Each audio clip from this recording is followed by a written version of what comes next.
Shashwata, hey, Hare Krishna. Wow, Floridian fellow. Nice to see you. Thank you. Last week you were driving.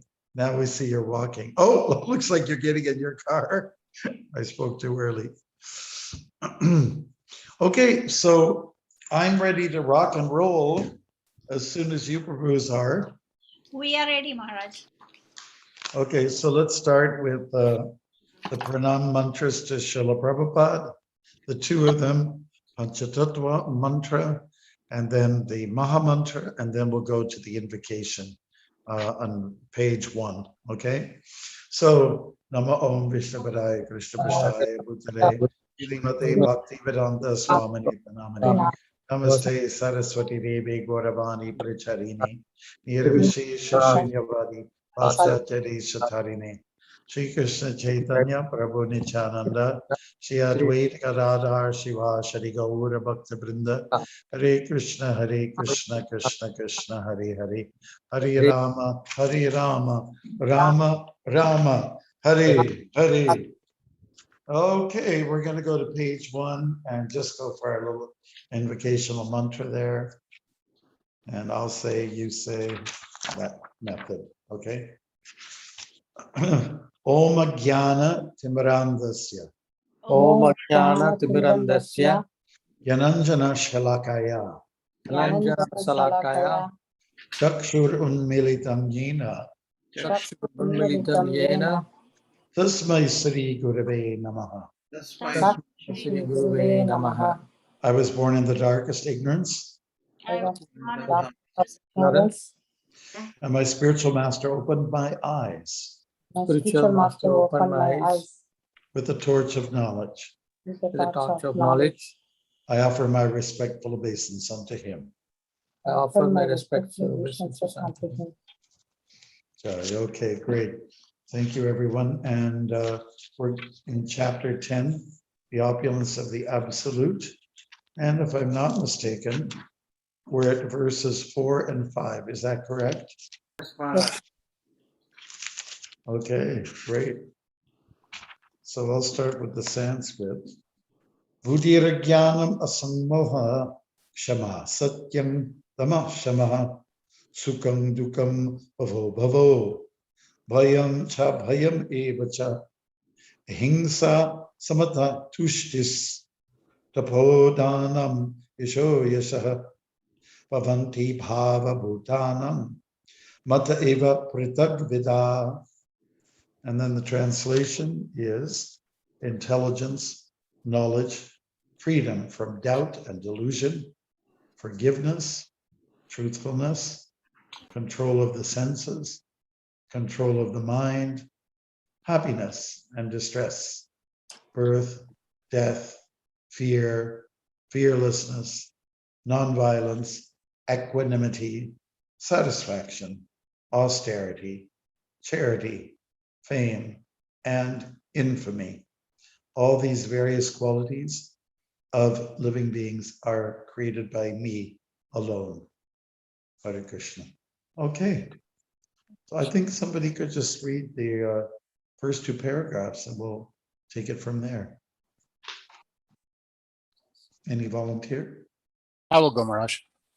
Fantastic. Let's go for it. Okay. The different qualities of living entities, be they good or bad, are all created by Krishna, and they are described here. Intelligence refers to the power to analyze things in their proper perspective, and knowledge refers to understanding what is spiritual and what is matter. Ordinarily, knowledge obtained by a university education pertains only to matter, and it is not accepted here as knowledge. Knowledge means knowing the distinction between spirit and matter. In modern education, there is no knowledge about spirit. They are simply taking care of the material elements and bodily needs. Therefore, academic knowledge is not complete. Thank you so much. So we can speak a little bit about what's here. Somehow or other, Prabhupada chose to couple these 2 words together, intelligence and knowledge. I think no one would have a problem to see the connection, but there is a difference. When we talk about buddhi, intelligence, It means to exercise discernment, to be a little bit discreet, to sort things out. And the way he defines intelligence, for instance, he says the power to analyze things in their proper perspective. That means that after due process, when one has looked at the ways of the intelligence, one will be able to come to some good decisions in life and to see things as they're supposed to be. Then knowledge, the other word, let's get familiar. Most of you are already. Buddhi refers to intelligence. Jnana refers to knowledge. Knowledge is defined as knowing the difference between matter and spirit. So drawing a line between them. If your brain is working well and you're getting some training, like spiritual training, then you've got a good thing going. Most people in this world do not give much attention to the needs of the spirit. Like yesterday, I went for my second vaccine, and it was at the University of Toronto. That's where they set up the clinic. It was a big room. They put all kinds of dividers there. Everyone was very sweet. Everything ran very smooth, efficient. You weren't scared. They didn't make you feel like, this is a spooky place and people are domineering or they're intimidating. It wasn't like that at all. But it was the big hall for where examinations are given at the institution, at the University of Toronto. So I was thinking about it as I walked back after the vaccine thing. Okay, great. As Prabhupada had said many times, there's education about the mundane world, but where do you cover the topic of the superior energy? It's only about inferior energy.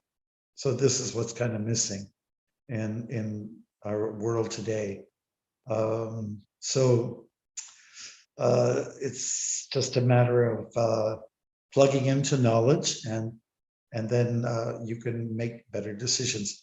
Srila Prabhupada was actually encouraging us to study, to read Shastra, the scripture, so that we can make better use of this intelligence, the brain power, and and excel in that way.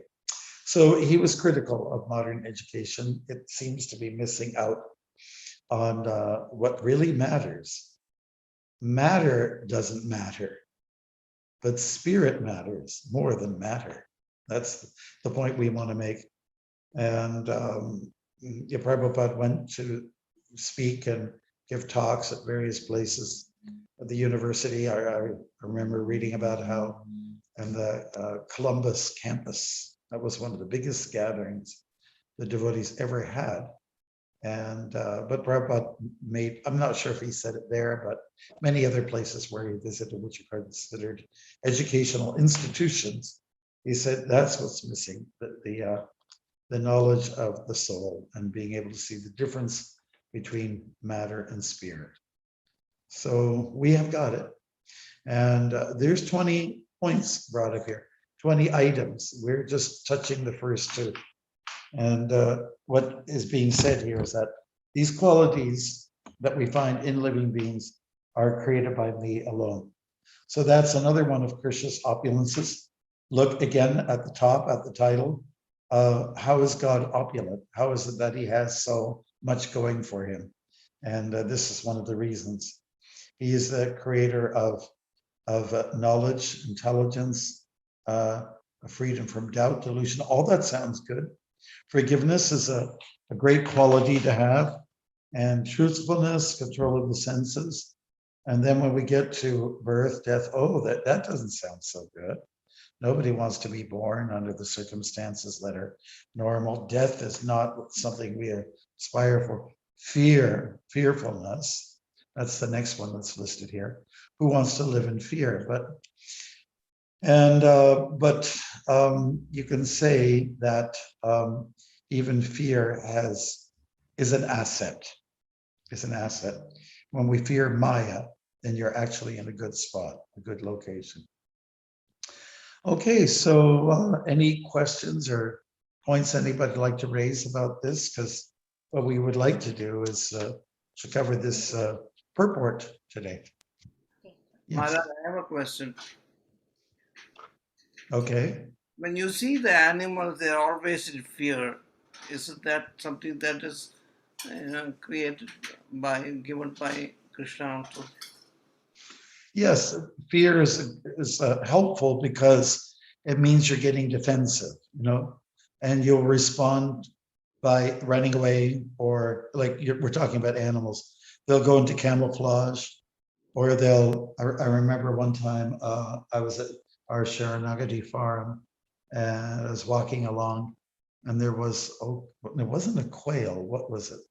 It was a bird, and it was just a little guy. I guess it was actually probably a mom, and she was ruffling her feathers, and she was making all kinds of noises and trying to, distract me. Actually, they tried to decoy, like they want me to go towards her so that I would avoid where her offspring are, her eggs or whatever the case may be. They're very smart. Animals are instinctively smart. So the fear that we have, like devotees can apply this fear. Okay, I would say, is it a good idea to go into a bar where there's all this kind of sleazy stuff going on? And, we've been told, maybe it's not the best place to be in, So why? Because it's possible you can get, dragged in to bad habits. So therefore you try to avoid that kind of situation. It's like fools rush in where angels dare to tread, So be an angel and have some fear in your life so that you will avoid being in the dark places where you'll get entangled. And once you get entangled in bad habits, it's very hard to pull out. It's very hard to break, just like, say, smoking or something like that. It's very hard once people get into those moods. And when you get into those bad habits, it becomes a deterrent for your spiritual advancement. I don't mean to say that to discourage anybody, who may have a bad habit. Krishna's always giving everyone a chance, but I think intuitively we all understand what's a good habit, what's a bad habit, what's good for my soul, what's not good for my soul, and carry on like that, and make be discreet in what you do, so that you can, let's say, be more proactive and avoid trouble for the future. So animals fear, like when I traveled across Canada and I was wanting with a blue front Amazon parrot. I also want to travel with that in the US, but our bird was Canadian and I couldn't get her.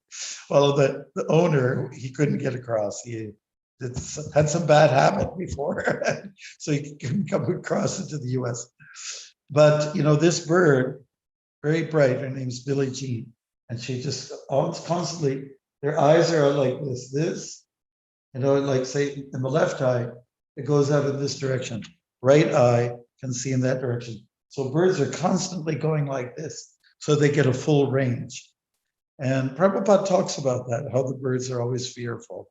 I remember driving in the van with the bird, sometimes on my shoulder. She didn't like me very much. She let me know by releasing her feces, and she was kind of messy. But we'd be driving along, and if she saw a hawk or a turkey vulture, she'd immediately respond. And I remember being in New Brunswick also, where there was an eagle perched on a white pine tree.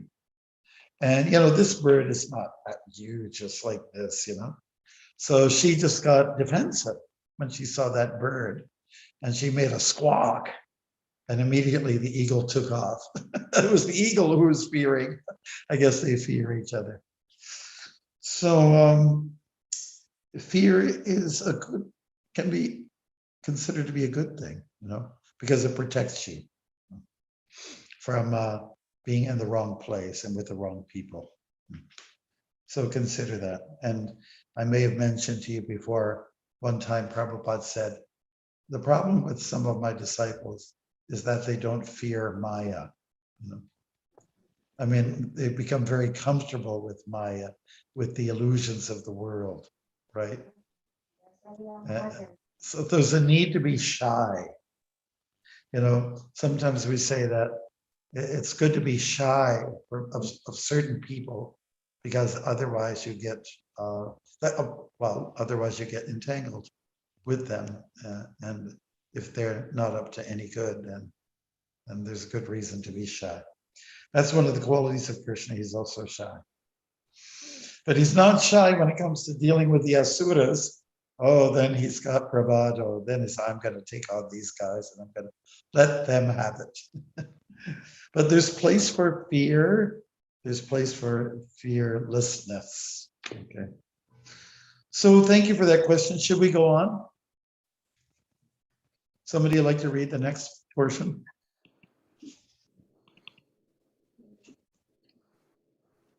We'll go to Chandra. He just popped in. Wow. I was showing you the feather of Billy that I still keep dearly because green is my favorite color. Also to ask you, because you're talking about knowing and to know, but to Siddhanta Saraswati Thakur said, we may know, but do we understand? So we know technically or theoretically the difference between matter and spirit. But how can we understand? Thank you. By practicing that which is spiritual. That's how you can know what really is involved in spiritual activities. It's when you indulge or engage in spiritual activities, when you take to the practice of bhakti, then you get the taste. Otherwise, it just seems like, as you say, a theory. It's just a concept, But we want to go beyond concept. We want to go through realization. That's the point.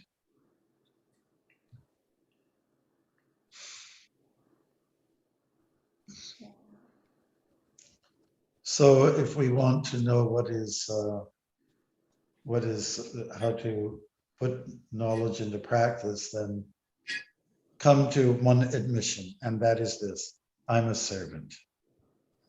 Just like a lot of people are eager, enthusiastic to get a master's degree. And I was telling somebody the other day that, oh, you're going for your master's. Well, I'm at the temple, I'm going for my servant's degree.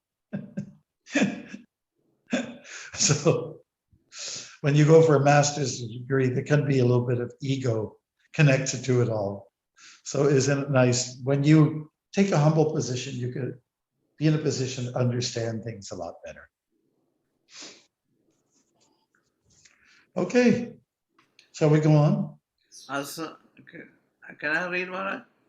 Yeah, sure. Asabmoha, freedom from doubt and delusion, can be achieved when one is not hesitant and when he understands the transcendental philosophy.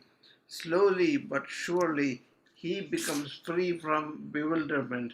Nothing should be accepted blindly. Everything should be accepted with care and with caution. Shama, Okay. tolerance and forgiveness should be practiced. Should be a practice. One should be tolerant and excuse the minor offenses of others. Okay, that's good. Why don't we just take these pieces at a time, these items, okay? Sammoha, freedom from doubt and delusion. We know that we are born with a tendency to doubt, and there's nothing wrong with that. Doubt is a sign of intelligence. And if you want to clear up doubts, you ask questions, you clear them up, right? So Krishna says in the Gita, Tadvidi Paranipatina Paripurashnina Sevaya Upadamshanti Te Jnanam Jnaninas Tattvadarshina. So you inquire from someone who knows more than you. And then doubts become dispelled. And then there's automatically a kind of freedom that flows, an ability to work, to, let's say, to travel, to move in this world with more conviction and confidence. Doubt and delusion causes hesitation, right? And although hesitation also is a symptom of fear, it's good to know what is fearless. Just like we've heard some people say that this is in Europe, some of the people who are on these big episodes or escapades, whatever you want to call it, they were on a journey in their big vessels, and they thought that if I go too far, I might fall off the earth. So with a little more, let's say, in investigation and also a little more introspection, it was found out, well, the earth has a sort of a circular shape to it, and it just will continue on. Let's say you start off at the Atlantic and you keep sailing, you can go end up at the Indian Ocean, you go end up in the Pacific, and you just keep sailing away. And you'll realize that you won't fall off at the end of the earth. So it's a matter of exploring and taking a little bit of a chance. But first of all, let us build up confidence and strength by hearing from those who know more than we know ourselves. Yeah. And, perhaps, we can take a second to look at the chain of verses where Krishna says, Jayato Visham Pumsa, Sangasti Shupajayate, Sangat Sanjayate Kama, Kamat Krodha Vijayate. That's the one verse, and then there's another one to follow.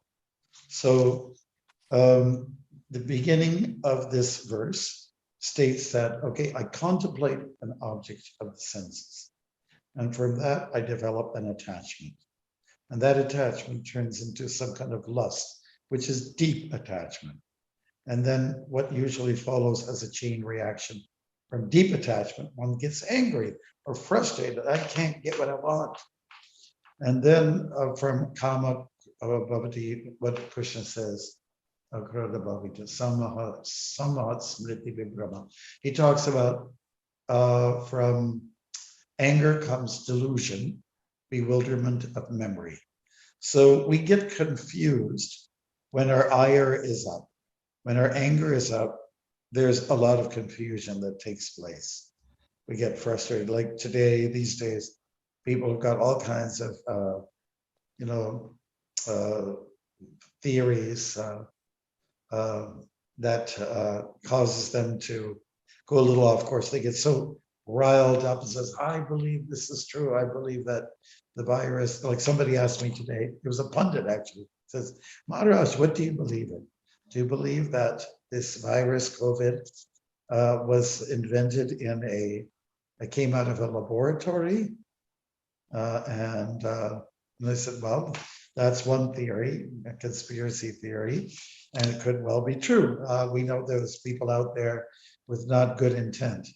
And then we also hear about the wet markets in China, where poor animals are mistreated and they're not kept clean. And no doubt there's all a spillage of nasty elements that come out of there, like say, viruses. So it could be both. Maybe it's a combination of both.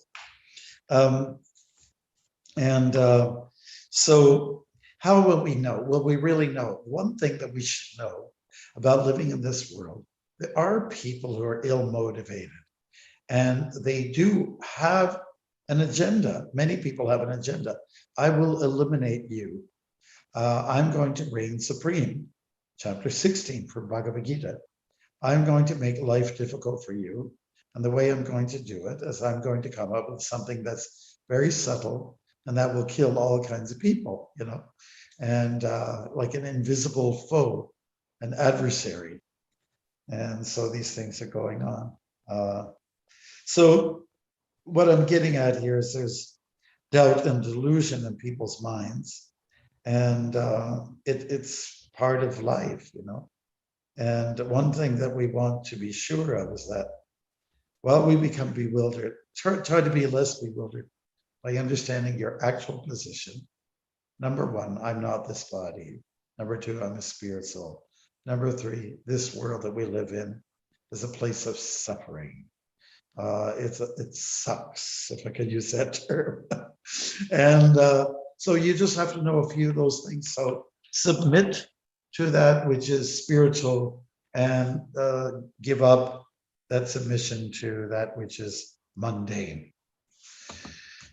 Okay, so let's carry on then. Let's look at Shama. Could somebody else read that? Tiny, you want to read?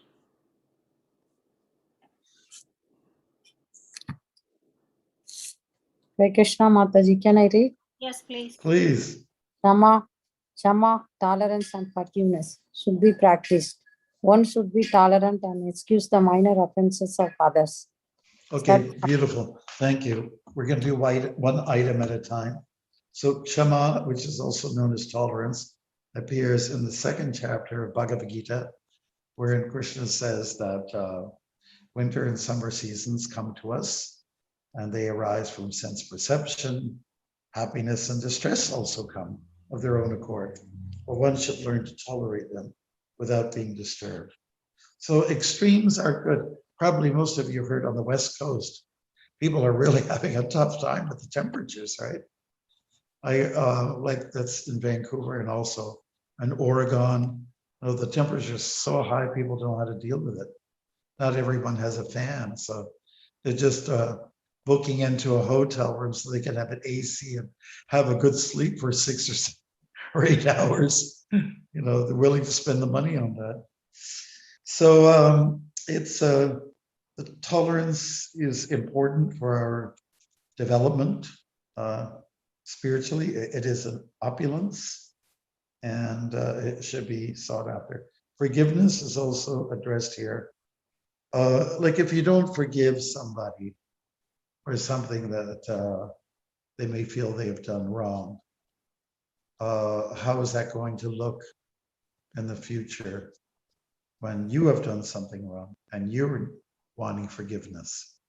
When you forgive people for a wrongdoing, then there's a dynamic of, let's say, a softness, a calmness, a relief. Oh my God, oh, it's over. I feel so much better.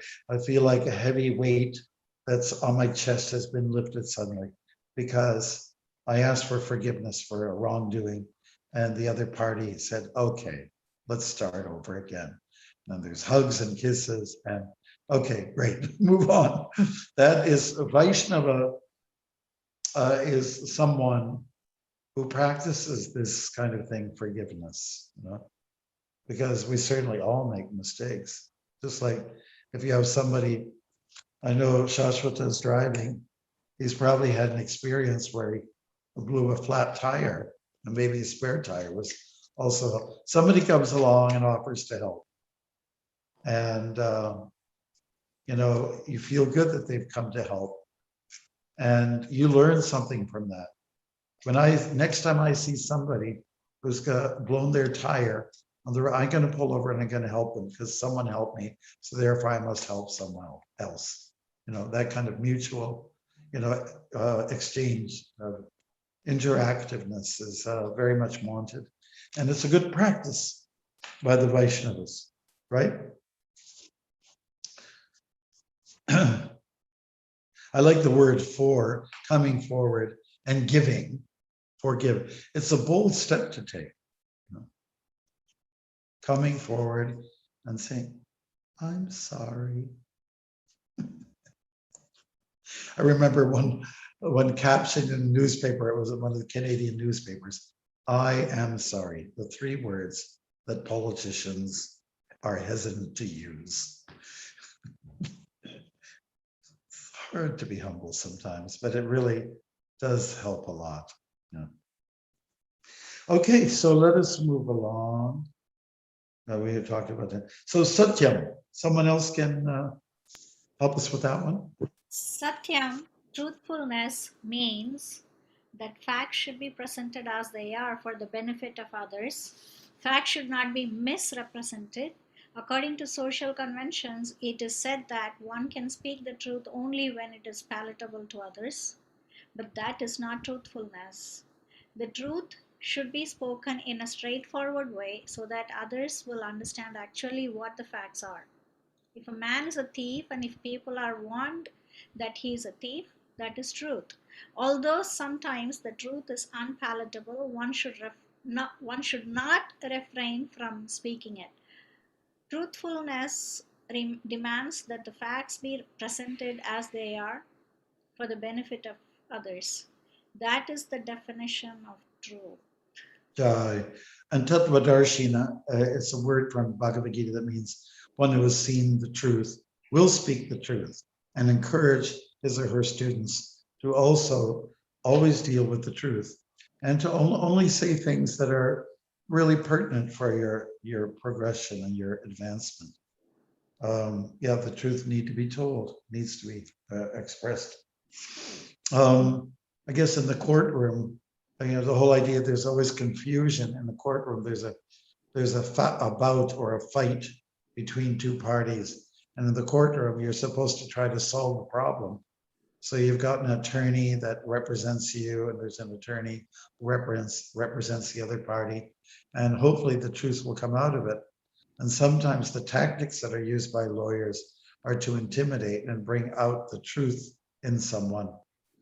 One of my favorite films of all time, which I saw on the screen at Vaishnavi's place and Anantashesh, was To Kill a Mockingbird. And it's, by Lee Harper, an author from the US. And she was basically talking about her father. Her dad was into like civil rights and everything, and he was a lawyer. So it's a very compelling courtroom scene. And when I was a kid growing up, there was Perry Mason. He was a Canadian actor from Vancouver. And every week they had a series where he's in the courtroom. And of course, I was just a kid. I couldn't understand what are they talking about. There's no action here. But the whole idea is that people want the truth to come out. And that sometimes has to be sorted out. Also in our Vaishnav community, we sometimes feel people have made mistakes. There's some like abuse issues and some sort in kind. And, because people are people, and there should be a mechanism where people can actually come out and, tell the truth.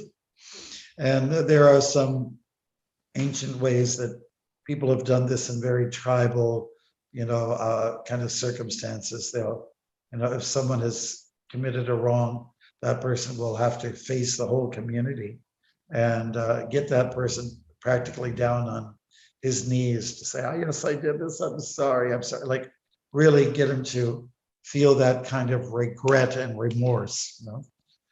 So we should always be dealing with the truth. Yes. And that's not always easy because we're conditioned to lie. We're conditioned to be deceptive, or we tell white lies, or we tell half truths. There's half truths, so it's okay. It's 50% real, 50% not. So we feel we can probably get away with it. So what about 100%? Wouldn't it be better? Okay. So check it out. To Kill a Mockingbird, one of the best movies ever. Acting is superb. The person there he's the number one hero for let's say in a fiction story. Yeah, what's his name? Fitch. Great. Atticus Fitch. Yeah. Beautifully rendered. Nice. And the truth will come out. The truth comes out in the story. Okay, so let us go to someone else. Control of the senses. Let's look at someone who can read that for us. But I have a question on this. Okay. The Satyam, when it says, okay, we have to speak the truth, yes, but in Bhagavad Gita also it says Satyam Priya Hitam Chayat. So when Krishna talks about austerities of speech, Mhm. Satyam priya hitam cha Mhm. vanayam tapa uchyate. How Right. to reconcile these two? Well, you're saying that it's an austerity of speech, right? To only tell the truth, right? It is to tell the truth, but at the same time, which is priya hitam, which should be pleasing to others and beneficial to others. Well, So that's right. I don't think there's a conflict here or a dichotomy. If someone is telling the truth, yes, tell the truth in a pleasant way that is palatable, right? Like if you ever met a devotee says, you should do this, you should not eat meat, like if somebody's come to the first time to the temple, you can, demons eat meat or something like that. Now it might be truthful to some degree, but you have to know how to do the soft sale pitch, So speak palatably, So it's encouraging. And then in the case of someone who should know better, someone might have to put their foot down and say, stop this. Just like in the story of Dhruva had a battle with all these, yakshas and so on like that. And he just kept fighting. He just wouldn't stop. And his elders came forward. Manu said, stop this now. Stop it now. Enough is enough. Dhruva was trying to get even with a yaksha who killed his brother. So he did. He killed the guilty party, but then he just kept going. He wouldn't stop. So when are you going to stop? So let's present things palatably so it's nice to hear. And then sometimes one has to be very firm, just like you are with your children, right? Everything, when they're toddlers, you train them. And then at some point, now you stop it, you raise your voice. And then, yeah. Or you do that with your dog or something like that. He's talking to me. Oh, I better behave, So let the truth be spoken. And mind you, the tone is important. Use the soft approach in the beginning. And if one has committed oneself to taking up vows and so on like that, it's like say if somebody's cheating on their partner, and you detected it. You as a friend, you go and say, "No, you stop that right now." And you take a firm stance. This person doesn't deserve that kind of treatment from you. No, you're doing a favor to such a person, right? These are real live scenarios that happen in our world today. Okay. I have a feeling we're not going to get finished this purport today, but that's also okay. Is that okay, Vaishnavi? yeah, that's fine. Sankalpa, you want to read? Or somebody else, please read. Not all I at can once. read. Hare Krishna. Hare Krishna. Hare Krishna Maharaj. Hare So the next one is Yeah, it's on the screen from our control. Control of the senses means that the senses should not be used for unnecessary personal enjoyment. There is no prohibition against meeting the proper needs of the senses, but unnecessary sense enjoyment is detrimental for spiritual advancement. Therefore, the senses should be restrained from unnecessary use. Similarly, one should restrain the mind from unnecessary thoughts, that is called shama. One should not spend one's time pondering over earning money. That is a misuse of the thinking power. The mind should be used to understand the prime necessity of human beings, and that should be presented authoritatively. The power of thought should be developed in association with persons who are authorities in the scriptures, saintly persons and spiritual masters, and those whose thinking is highly developed. Okay, yeah, we'll just take one item at a time there.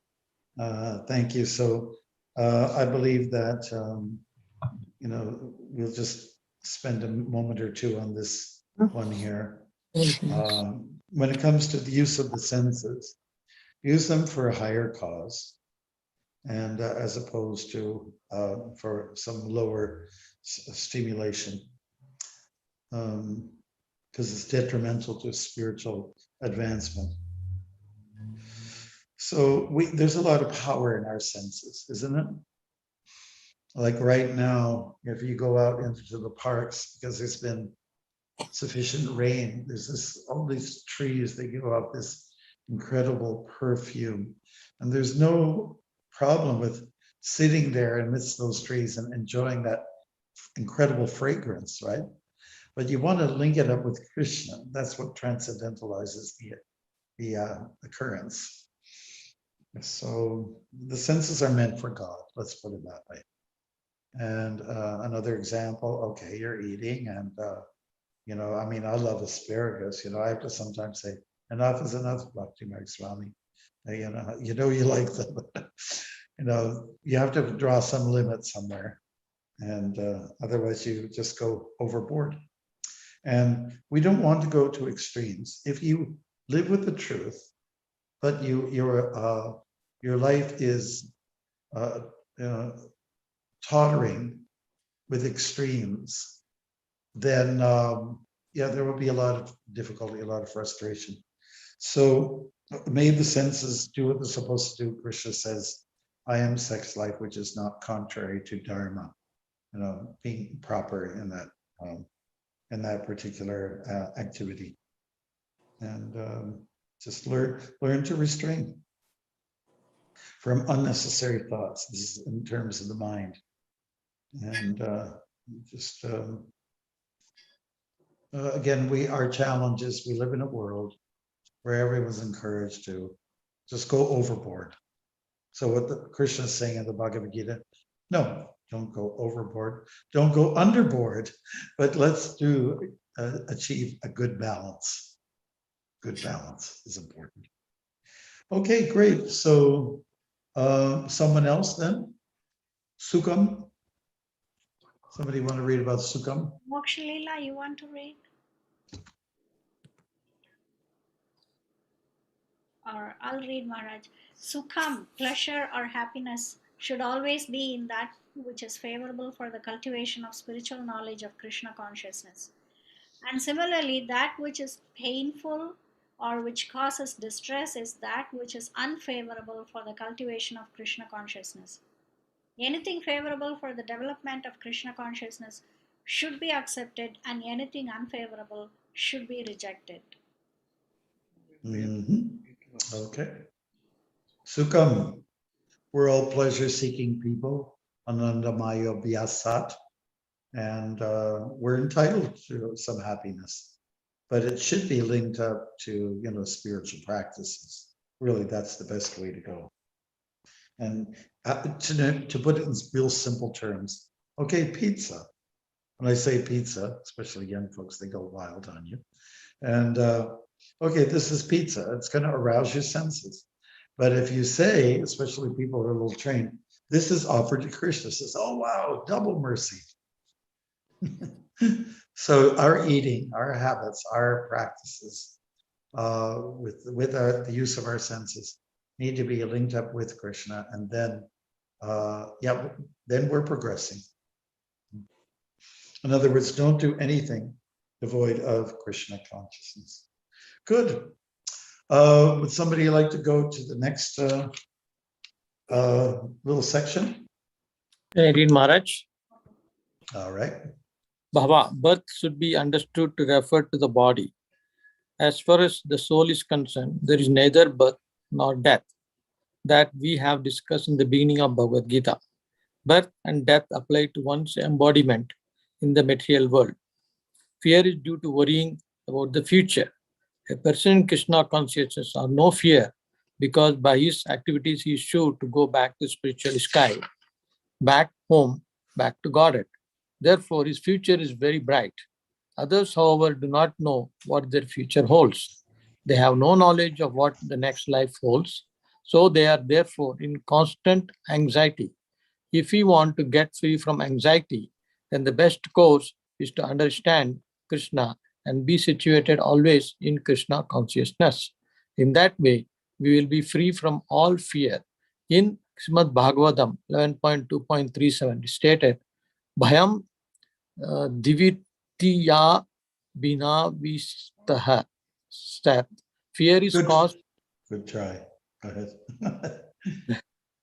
So fear is caused by our absorption in illusory energy.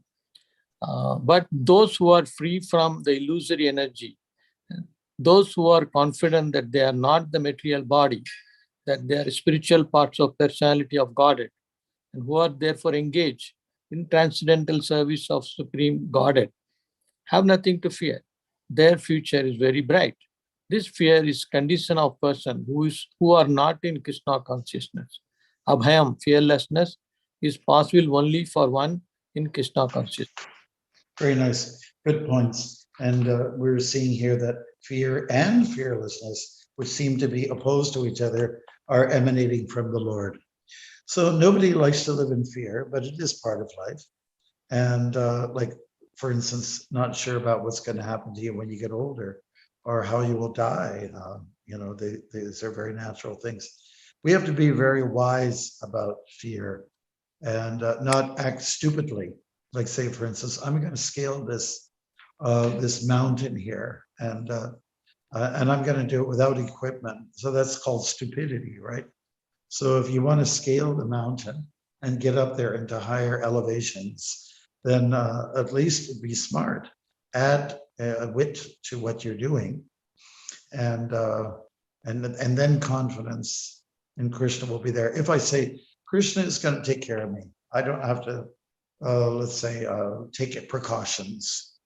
So that is called that is being unwittingly performing. So let us be smart about what we do and build up our confidence. Whatever you do, put in your, be prudent about what's done. Have your equipment that you need, and forge ahead. And then, of course, God is with you. That should be the mood behind what we do. God should be always, even if I make a mistake, I slip and I fall, 20 feet, and I break my spine or something like that in that climb. I'm not going to give up in my confidence in Krishna. We are just dealing with this material world, which is very precarious. And but let us keep that strong faith in Krishna. And even if I do break my bones, pray. I would say, pray that my consciousness will be pure and I become more dependent on the Lord. Good. So shall we go to the next one there? Ahimsa. This could be the last one. I saw Ralph earlier on. Is Ralph still here? Before that, Bhava. He already read. Okay, yeah. I saw Ralph. Ralph, would you like to read this? Do you have the text before you? It's up to you.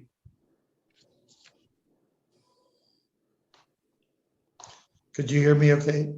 Yeah, I hear you. Okay, nonviolence means one should not do anything which will put others into misery or confusion. Material activities that are promised by so many politicians, sociologists, philanthropists, do not produce very good results because the politicians and philanthropists have no transcendental vision. They do not know what is actually beneficial for human society. Himsa Ahimsa. means that people should be trained in such a way that full utilization of the human body can be achieved. The human body is meant for spiritual realization. So many movement or any commissions which do not further the end commit violence on the human body, that which furthers the future spiritual happiness of the people in general is called nonviolence. Can I add something in? Sure. The native people, They always talk Yeah. about the spiritual side, eh? Mhm. We have even in the Bible, we have a spiritual side. We should nurture that more in society, a spiritual side of us. Yes. Yeah, agreed. And that's the thrust here with Prabhupada's purports. Go more of the spiritual trail instead of Yeah, the because we're not physical. only the body, we're spiritual people also, right? Yes, we are the spirit within the body. We are the engine behind this body. Yeah, good. Thank you. Thank you. Ahimsa. So this is the gentle approach to life. Try to avoid violence. However, as we understand in the dialogue between Krishna and Arjuna, Krishna is saying, hey, let's get violent here. There was no negotiations. That's over with, done with. So Krishna is saying, let's go ahead and perform one's duty. And the reason why Krishna was so concerned that the Kauravas be challenged is because they represented everything that was mundane and materialistic, everything that was hurtful or challenging to a progressive spiritual culture. Krishna himself had his eye on Yudhishthira. He wanted Yudhishthira, Arjuna's brother, to be the sovereign of the world, to be the king. And why? Because Yudhishthira was a righteous person. He wanted good rule, good governance for the people. Yes. So when the politicians and philanthropists think about what's good for the soul, then if that can happen, then we're going in a good direction. But if it's all about so-called like spiritual progress, we made some plastic. Wow. We make some gadgets and are, and for efficiency's sake, but people are losing a grip on just having good relations with each other. For forgetting how important it is to have good human relations. Yeah. To have good, yes, contact with each other. So thank you very much. Anybody else have any questions or comments on that one? Ahimsa. Everybody knows that there's a branch of, you can say, Hinduism, or the Jains. There's a group of Jains who are very strict in this ahimsa. They're careful where they walk. They don't want to touch an ant. They don't want to crush an ant with their stepping, or they'll even do the whole COVID-19 thing and cover their mouth. They're way ahead of everybody else. And the reason is because they don't want to unnecessarily kill any microbes that who deserve to live. So it might be a little extreme. But unfortunately, many slaughterhouses are owned by Jains nowadays in India. Oh, is that right? Wow. Oh my God. Ooh. Well, what do you call that? Is that hypocrisy or what? That is called hypocrisy. Yeah. Lack of education on their part. A lack of spirituality, lack of direction. It's very important. I didn't know about that piece of information. Thank you very much, Vaishnavi, for enlightening us on that one. That's the latest piece of news about hypocrisy, the symptom of Kali Yuga. So similarly, we should be boasting about how our culture is peaceful, and so we need to demonstrate that in our dealings with people, with animals, with plants. Be gentle in all that we do. So important. So important. Maharaj, Yes. initially, Arjuna is trying to be non-violent because he That's doesn't right. want to fight. But now Krishna is encouraging violence, hinsa, to somebody who deserves it, and that's what he wanted. So Arjuna is trying to be religious. And Krishna says, I guess, be spiritual because I want you to be violent. Could you talk a little bit about that? Yeah, so what we'd like to say about that is that Krishna can detect when violence is coming. the Kauravas represent violence in every way. They're challenging the whole spiritual culture.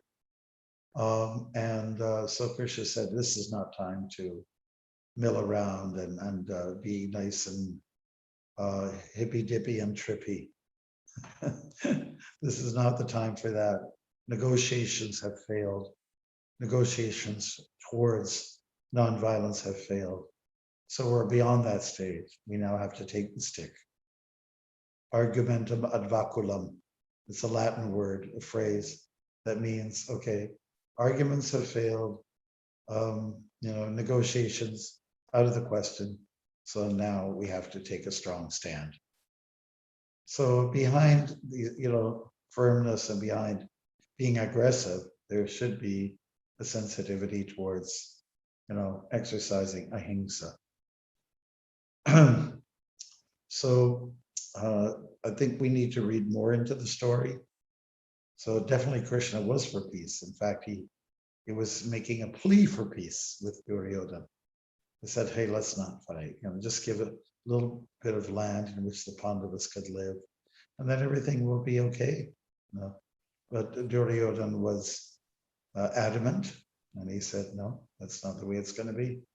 These guys are Kshatriyas, they're aggressive people, and if they want to win something, they should fight for it. So with that, Krishna got a little ticked off, and he said, okay, you want war, then you'll have it. So negotiations were out of the question now.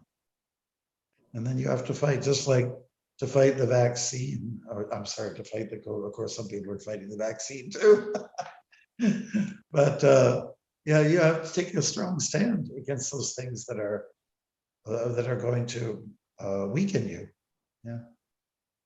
And that is ahimsa. Sometimes people ask me, well, what about mice? I've got mice in the house. And I don't want to kill them. You said, well, okay, you got a choice, First of all, keep your house nice and clean and so on like that. And if you don't kill them, they'll kill you. They'll take over. So you're stuck in a little bit of a tough spot here. But definitely, Haribo, my Devala, Jai, long time. Haribo. There's a non-violent person for you. This is actually Prahlad. I'm Prahlad. Oh, Prahlad. Okay, I have to get a little closer. Well, your facial hair sort of deceived me. That's true. You guys do look like each other. So we're just talking a little bit about gentleness and ahimsa. And let's look at this situation. Let's look at this wonderful mom and son. Okay, let's look at them. Everybody look at them. Okay, let's say some crazy man comes in the door, breaks it down, and then takes a machete and starts to hurl it at our dear mom. Now, what would be proper action? What is instinctively the right thing to do? Naturally, Prahlad would get in there. He'll get a hold of the guy's wrist and try to take that machete out of it and maybe let him have it. A few punches here and there. So it's that is being nonviolent. Protection is nonviolent. But certainly the flip side, it's another way to look at things. So Prabhus, thank you very much. I think it was really nice what we went through. And thanks, Prahlad, for joining us. You're always welcome. You and your bro.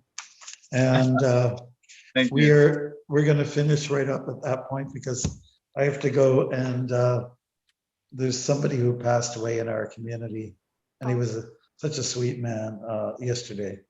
And his name is Nitai Gaura. Nitai Gaura. Oh. Also known as Ramnath. He came from Guyana. And so I'm going to see the family and just try to give a little encouragement. They've gone through a lot. Okay, thank you so much. There is one of your godbrothers had said hi in Facebook saying, Jai, dear godbrother Maharaj. His name is Hayasya Das. So, oh yes, Hayasya, he's from Miami. Okay. Hi. Hare Krishna. So thank you very much, Shashwat. It's good to see you also. Hare Krishna, Uh, Maharaj. Maharaj. Thank you, Ralph, for being with us. Hare Krishna Maharaj. And Gunam and Mokshalila, we went to visit you today. Wow. Yes, Thank- Maharaj. Thank you. Thanks for the cheesecake, which I didn't take. It's just spoils me. Yeah. No problem, Maharaj. All right. Hare Krishna. Take Hare care. Hare Krishna. Thank you, Maharaj. Haribo. Panchakalpatarubhyasta, Kripasandubhyavacha, Patitanam Pavanebhyo, Vaishnavebhyo Namo Namaha. Yeah. Hare Krishna, everyone.